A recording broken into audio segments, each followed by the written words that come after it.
Yo debato, fíjate, debato con mexicanos que vivan en México y que defienden a Obrador. Debato con cubanos comunistas que vivan en Cuba, pero no que vivan en el exterior. Porque un cubano que vive en el exterior y defienda la dictadura cubana es un sinvergüenza. Me perdonan los cubanos que defienden a la dictadura cubana. Emari, yo hablo de tu presidente, porque tu presidente se ha inmiscuido en los asuntos internos de Cuba, porque tu presidente está apoyando a la dictadura que desgobierna mi país y tiene a más de 1000 presos políticos en Cuba. Por eso me asiste el derecho como cubano a hablar del corrupto y cobarde de tu presidente, López Obrador. Y voy a seguir levantando la voz contra López Obrador, porque no se ha puesto del lado correcto de la lucha de los cubanos. Entonces, para que yo deje hablar de tu presidente lo primero que tiene que hacer es dejar de apoyar a la dictadura corrupta y asesina que hay en Cuba, que le está entregando demasiado dinero.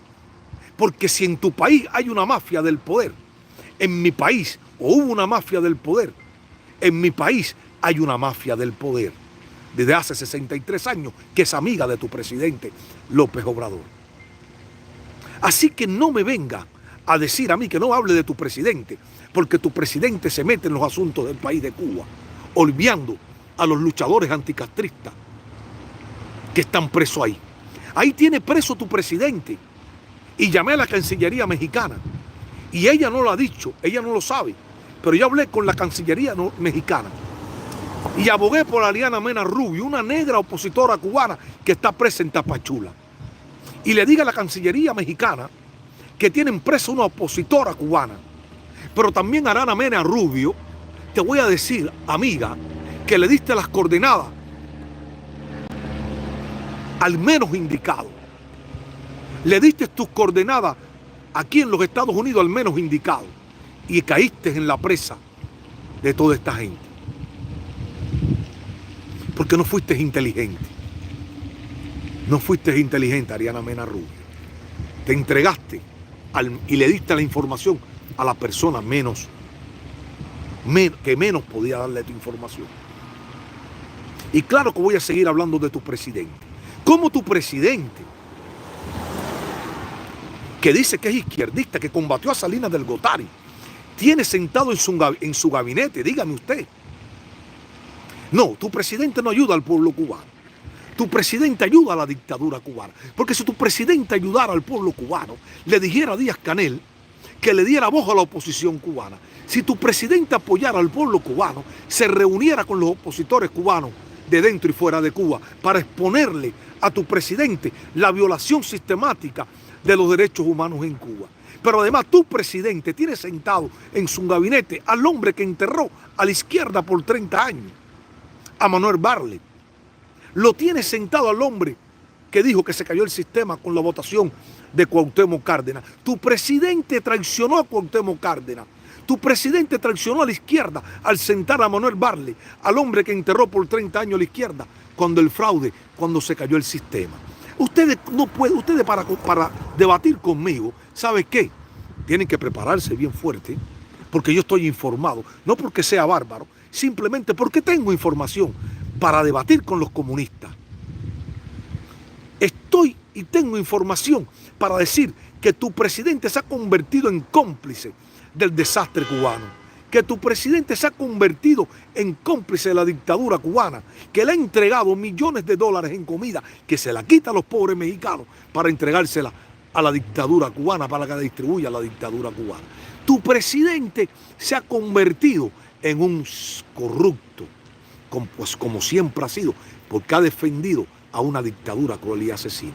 Porque si tu presidente fuera una revolución humana como la que él dice, debería ya haber alzado la voz por la oposición cubana, de Venezuela, de Nicaragua.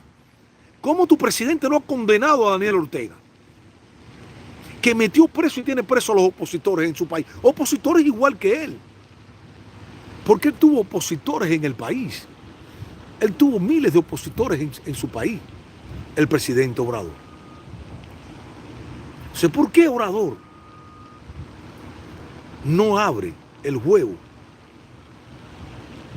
y no escucha a los opositores cubanos. Y son muchos mexicanos. Yo sé que son muchos mexicanos. Pero los mexicanos, ustedes, déjenme darle un consejo a los mexicanos. No escuchen a estos y exijan a los políticos que tienen que definirse ideológicamente.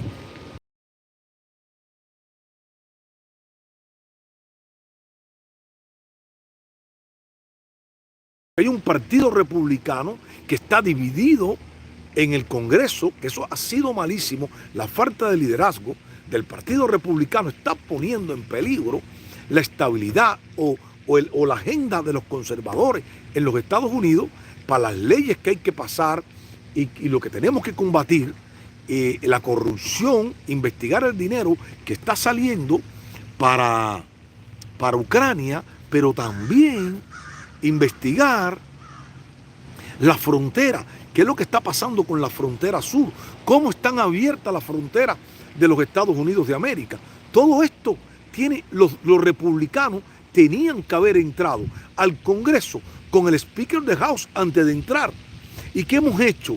Estamos poniendo en tela de juicio la gobernabilidad legislativa a través de los conservadores, o los más llamados conservadores, que no son conservadores muchos de ellos, y que le están dando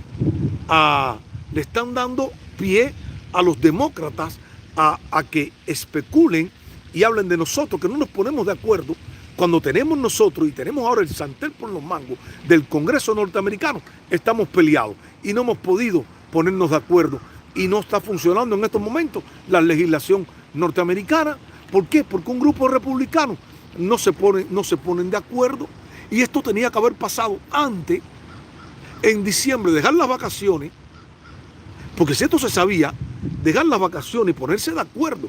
Hoy está en tela de juicio la gobernabilidad legislativa, y está en tela de juicio lo que a nosotros los conservadores nos cuadra. Porque ahora estamos dando pie, fíjense, aquí lo que puede estar avanzando es que se aguarde y se esconda todo el descaro de mucho de este dinero de Ucrania, y cuando cojamos la legislatura ya no tengamos tiempo y ya todo está cuadrado y todo está limpio, porque nosotros los republicanos no nos pusimos de acuerdo. Eso habla muy mal de los republicanos, porque estamos 2 años de las presidenciales, pero estamos 2 años también de la renovación nuevamente del Congreso de Norteamérica. Y el Partido Republicano tiene que entender, y los congresistas norteamericanos republicanos tienen que entender, que ellos representan los ideales de un partido. Ellos representan a un partido llamado republicano. Por eso que el Consejo Nacional Republicano, los líderes tenían que haber tomado acción antes de que esto pasara en el Congreso. Hoy vivimos un desastre en la gobernabilidad legislativa de los Estados Unidos de América. Es una pena lo que está sucediendo en el Congreso norteamericano. De verdad que da mucho que desear el Congreso norteamericano. Y tenemos un gobierno realmente débil en los Estados Unidos de América. Y Biden va a una reunión muy débil, a una cumbre muy débil. Y le va a permitir Biden, que tenía que haberle dicho a López Obrador o a Anthony Blinken, decir que Cuba no puede aparecer en la agenda de las conversaciones de América del Norte. Porque Cuba, como único puede salir, es para ponerle fecha límite a la dictadura cubana, simple y llanamente. Y decirle a López Obrador, usted es un inmoral.